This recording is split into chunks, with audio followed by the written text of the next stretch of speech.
PTI मुज़ाकरात के मामले पर क्या कन्फ्यूजन का शिकार है, मगर क्योंकि इसमें एक अजीब सा लैप्स है, वो ये है कि किसी जो लीडर से तो किसी के कोई है नहीं, अंदर से जो लोग जाते हैं या जिन्हें जाने दिया जाता है वो बाहर आते हैं, वो क्या कहते हैं वो क्या नहीं कहते, उनकी लॉयल्टीज़ क्या हैं या क्या नहीं। इसके हवाले से ख़बर ये भी है कि शायद अगर किसी तरीके से कोई खान साहब के बाहर आने की कोई सिलसिला हुआ तो मेरे ख्याल में शायद इस लीडरशिप में तो 2-4 लोग ही बचे। ये बातें भी आ रही हैं। क्या है मियाँ साहब से इस हवाले से हम खबरें लेंगे। ओवरसीज़ पाकिस्तानियों के क्या शिकवे ख़त्म हो जाएंगे। आज बहुत से एक कन्वेंशन हुआ, उस हवाले से उसकी तफसील मियाँ साहब से लेंगे।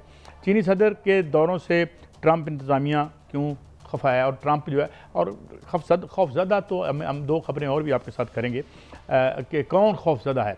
अमरीकी धमकियों के बाद क्या ईरान जो है वो अपना जो न्यूक्लियर प्रोग्राम है उसको मुअत्तल कर देगा, मगर सवाल ये है कि क्या ईरान भी अमेरिका से पूछ सकता है कि हुजूर आप हमारा इराक़ तो नहीं बना देंगे, हमारा शाम तो नहीं बना देंगे जी, हमारा अफ़गानिस्तान तो नहीं बना देंगे, हमारा गज़ा तो नहीं बना देंगे अगर हम अपना न्यूक्लियर प्रोग्राम जो है, तो क्या ये खुदकुशी का मशवरा ईरान कबूल कर लेगा। मगर आखिर में एक खबर हम आपसे इंतहाई दिलचस्प, मैंने इस तरह कहा कि सबसे ज़्यादा खौफज़दा कौन है, अमरीकी अवाम है। आज खबर न्यूयॉर्क टाइम्स के हवाले से हम खबर देंगे कि 30% जो अमरीकी हैं वो महफूज घर या बंकर ढूंढ रहे हैं। वो इतने खौफज़दा हैं और अपने घर के गिर्द उन्होंने खंदकें खोदनी शुरू कर दी हैं, मोड्स से कहते हैं, जिसमें पानी छोड़ दिया जाए, क्योंकि वो डर रहे हैं कि कहीं अगर कलैप्स कर जाती है सोसाइटी, एडमिनिस्ट्रेशन कलैप्स कर जाती है, सिविल वार होती है, तो सबसे ज़्यादा खौफज़दा अवाम हैं जिन्होंने बड़े दिल से शौक़ से वोट दिया था ट्रंप साहब को। अब उन्हीं की हरकतों से वो बहुत नाराज़ हैं। और अगर मौका मिला तो ये भी बात करेंगे कि इन्वेस्टर्स क्यों खौफज़दा हैं।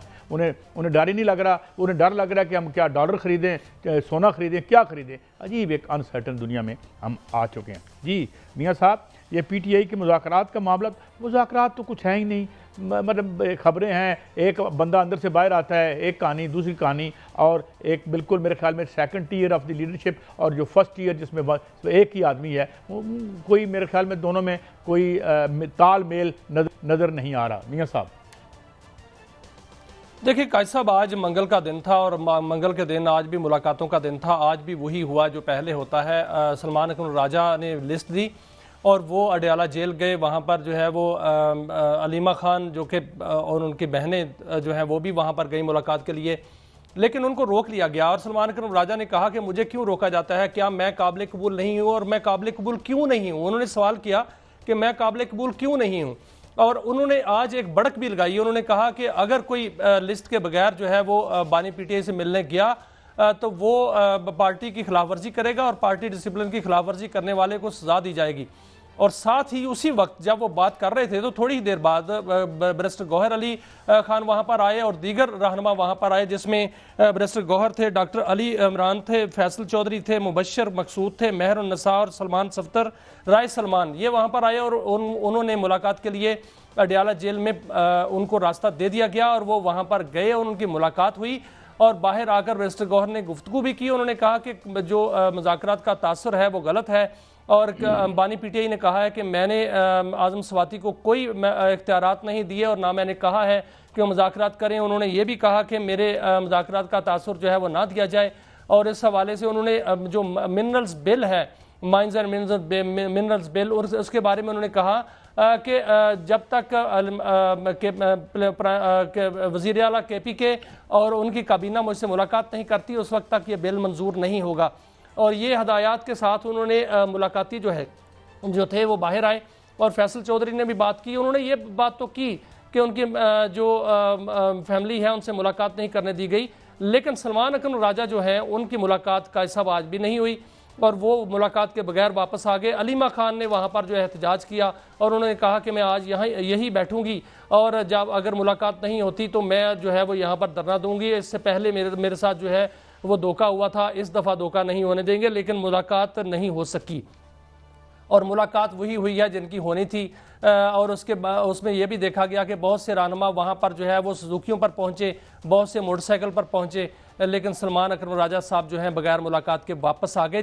कायद साहब, जो मुज़ाकरात की बात होती है, मुज़ाकरात में तो आज़म स्वाति ने कहा था कि मुज़ाकरात के लिए उनको मैंडेट दे दिया गया है और उनको इख्तियारात भी दे दिए गए हैं, लेकिन आज बानी पीटीआई की जानिब से जो बैरिस्टर गौहर है उन्होंने कहा है कि कोई मुज़ाकरात नहीं होंगे और ना हो रहे हैं, ना किसी को इख्तियार दिया गया है।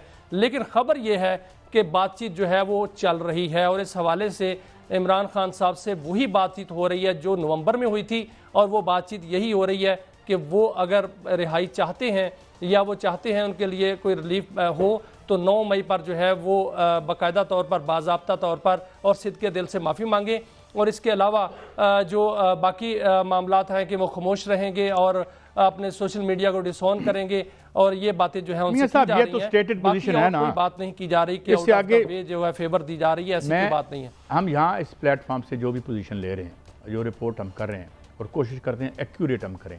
बात यह है कि दोनों जो भी हैं पोल्स जिनके माबैन की गुफ्तगू हो रही है वो वहीं खड़े हैं, मतलब इसमें कोई और मैं I am not going to by सवाती साहब को हम कवर करते रहे हैं, मैं ज़्यादा तफसील में नहीं जाना चाहता। जब ये JUI में हुआ करते थे और अमेरिका से ताज़े आए थे तो इनके साथ ज़्यादतियाँ भी हुई बड़ी, मेरे ख्याल में उस पर तो हमें उसको कोई कंडोन नहीं कर सकता, मगर कोई मुज़ाकरा बातचीत हो रही होगी, मैं आपकी बात मानता हूँ। मुज़ाकरात वगैरह कोई नहीं हो रहे, क्योंकि देखें अगर हम उसका यहाँ से एक अंदाज़ा लगाएं कि अगर वो माफ़ी मांग लेते हैं, माफ़ी का मतलब है एडमिशन ऑफ गिल्ट कि जी आपने जुर्म किया है, और उसके बाद इमरान खान की जो मॉरल पोजीशन है वो तो ख़त्म हो जाएगी, और 2-2.5 साल से वो अंदर बैठा है और वो अपना how can he concede to that. लिहाजा मैं जिस तरह पहले कह चुका हूँ और कल भी मैंने किसी प्रोग्राम में अर्ज़ किया था कि हुजूर स्टेटेड पोजीशन से कोई पीछे नहीं आएगा, और मौजूदा जो पावर स्ट्रक्चर है इसमें ना PTI का कोई चांस है, ना खान साहब का कोई चांस है। कोई क्वालिटेटिव चेंज हो जाए, तारीख में जो है इनटेंजिबल फैक्टर्स भी होते हैं और ऊपर अल्लाह ताला भी मौजूद है, तो उसका तो हम कोई गारंटी नहीं दे सकते। मगर नीचे जो फैक्टर नज़र आ रहे हैं मेरे ख्याल में ना ज़मीन जुम्बद ना जुम्बद गुल मोहम्मद वाली बात है, तो मेरे ख्याल में यही आप ठीक कह रहे हैं। जो जहाँ तक मुज़ाकरात हैं वो तो सिलसिला काफ़ी अरसा से रुक चुका हुआ है, और जो बातचीत है वो जाहिर है वो जो चीज़ें उनके सामने पहले रखी गई थी नवंबर के महीने में वही उनके सामने है। जहाँ तक मामलात हैं सर, पार्टी के अंदर सलमान अकरम राजा जो हैं उन पर भी इस वक्त जो है वो बादल छाए हुए हैं, उनके ऊपर काले बादल, और वो हॉट वाटर में हैं, और उनको भी पार्टी से जो है वो आउट करने की बातें हो रही हैं। आज अली इमरान साहब जो हैं उन्होंने बताया, मुझे बताया उन्होंने कि जब वो इमरान खान से मिलने गए तो उन्होंने वहाँ जाके ये बात की कि सलमान अकरम राजा कहते हैं कि जो मैं लिस्ट दूंगा वो आएगा, तो उन्होंने इसको रिजेक्ट कर दिया। उन्होंने कहा ऐसा नहीं हो सकता, जो मुझसे मिलने आ जाता है वो आए, और जो पार्टी में नहीं होगा मैं उसको नहीं मिलूंगा।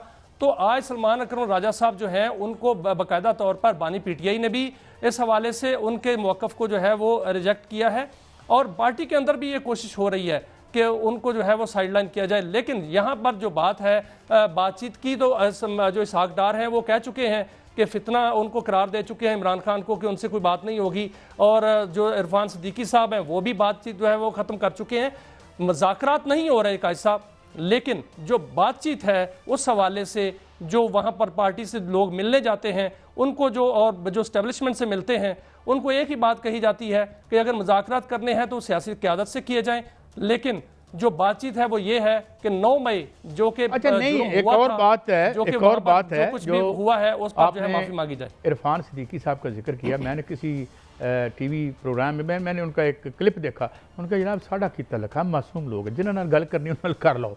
मतलब है कि अब मैं इसे बेबसी समझूं या उनका लार्ज हार्टेड होना समझूं या किसका जो भी मतलब जो चाहे निकाल ले, वो इसका मतलब वो कहते हैं यार ऐसी ठीक है, हम हमारी गाड़ी शाड़ियाँ चल रही हैं, झंडे झंडे हिल रहे हैं, तनख्वाहें आ रही हैं, छोटी मोटी पोस्टिंग ट्रांसफ़र नीचे लेवल की हम वो कर लेते हैं, तो हमारा कुछ लेना देना नहीं है इससे। ये बात वैसे कई दफ़ा और भी मैं नाम नहीं लेता कि शायद मैं गलत किसी का नाम ले लूँ, तो वो ये कह चुके हैं। तो मेरे ख्याल में जहाँ मामलात हल होने हैं वहीं हल होने हैं, और कहाँ तक हल नहीं होते अभी तो लाजन हल लगते हैं, एक ब्रेक की तरफ जाते हैं। और ओवरसीज़ पाकिस्तानियों का एक बड़ा एनहेंस्ड रोल है, और उनके एक एंटी PMLN जो रोल है वो तो हम रोज़ाना देखते हैं जब नवाज शरीफ साहब गए वहाँ पे। मगर आज फिर कुछ लोगों को ओवरसीज़ एक कन्वेंशन बुलाया गया, उसमें क्या हुआ और क्या बातें हुई उस पर बात करेंगे। और फिर आगे अमेरिका की बड़ी अहम स्टोरी है, तो ईरान की स्टोरी है, और फिर जो अमेरिका में हो रहा है, लोग इतने खौफसदा क्यों हैं, इतनी बड़ी रियासत दुनिया की सबसे बड़ी ताकत खौफसदा क्यों है। ब्रेक के बाद